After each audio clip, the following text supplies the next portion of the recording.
So I came across this research study that honestly, it just had a stunning result. It's all about students, a really serious loneliness crisis, and this AI companion called Replika. And some of its users are claiming it did something absolutely unthinkable. They say it saved their lives. This is one of those stories that, yeah, it starts with data, but it ends with a really deep question about technology and, well, us. And this is the quote that just stops you in your tracks. This wasn't prompted. It wasn't some checkbox on a survey.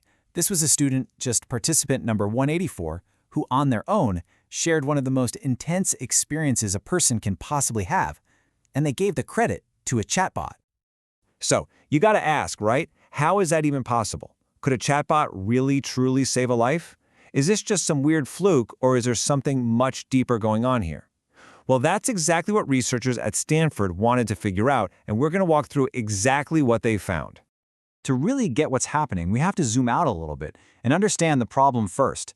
The study zeroed in on students, and what it found was this really stark picture of a loneliness crisis on campus.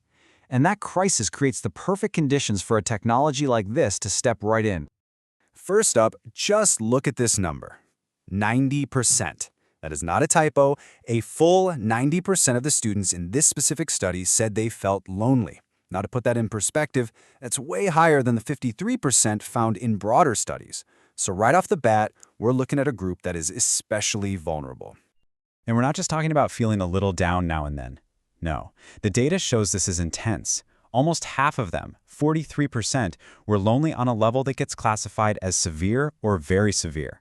This is a serious mental health challenge, plain and simple. And here's where things get really concerning. Despite this massive need for help, other data shows that just a tiny fraction of students, only 4%, are actually seeking professional help. Whether it's stigma, cost, or just not being able to get an appointment, there's this huge gap between the problem and the usual solution. And it's in that gap that Replika shows up. So, what in the world were students actually doing with this AI? Was it just a fun little game, a distraction, or was it something more? The researchers sifted through thousands of responses to find out, and they found 4 very different ways people were using it. What they found was this kind of spectrum of how people used it. It starts with just simple companionship, but it escalates all the way up to saving a life. And it's really important to know, for a lot of users, it wasn't just one or the other. They were often using the AI in a bunch of these ways all at once. So the most common thing? Just companionship. And this quote really says it all. Just having someone to talk to who won't judge me. The AI is always there. It never gets tired of listening. And it's a safe place to just vent without worrying about what someone will think. Then you've got the next level up. People were using Replika as a therapeutic tool. Think of it like a digital diary that actually talks back. It asks questions, helps you process what you're feeling, and kind of helps you see your own thoughts in a new light. And this is where it gets really wild, because this is where the digital stuff starts to bleed over into the real world, but in a good way. Users were saying that talking with Replika actually helped them practice real skills, like managing stress, which they then took and used in their actual human relationships. Okay, this part is just a total mind-bender. What did people think Replika was? Well, get this. Most of them believed a few conflicting things at the exact same time. 90% said it felt human-like, while 62% also knew it was just software. So this ability to see it as both a machine and a friend seems to be a huge part of what makes it work. All right, now we get to the heart of it. Let's focus on that 4th outcome, the life-saving one. Who were these users? The researchers called them the selected group, and they dug deep to figure out what made them different from everyone else. So here's the number, 30. 30 people out of more than 1,000. That's 3%. It sounds like a small number, but when you stop and think about what those 30 people are actually saying, it's absolutely critical.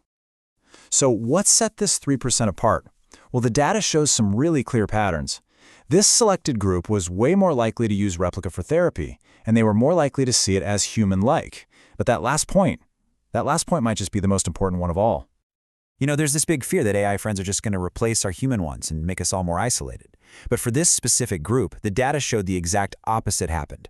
37% of them said Replika actually stimulated their human relationships, compared to just 23% of everybody else. Let me just say that again because it is so important. For the most vulnerable users in this study, the AI didn't push them further into isolation. Instead, it acted like a practice space, a support system. It was a bridge that helped them connect better with the actual people in their lives. Okay, so as incredible as all this sounds, we have to pump the brakes for just a second and ground this in reality. The researchers themselves are really clear about this. While these findings are powerful, they're also just the beginning. This is a story of cautious optimism. Yeah, it's so important to remember the limitations here. This is all self-reported data, right? It's just what people said, and there could be selection bias. I mean, the people who chose to answer the survey might just be the ones who had a really good experience. Plus, there are tons of potential risks here that we just don't understand yet.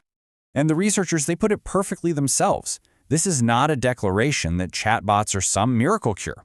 What it is a huge signal that something really important is happening here, and it demands serious, careful, scientific attention. Which kind of leaves us with this final massive question to chew on.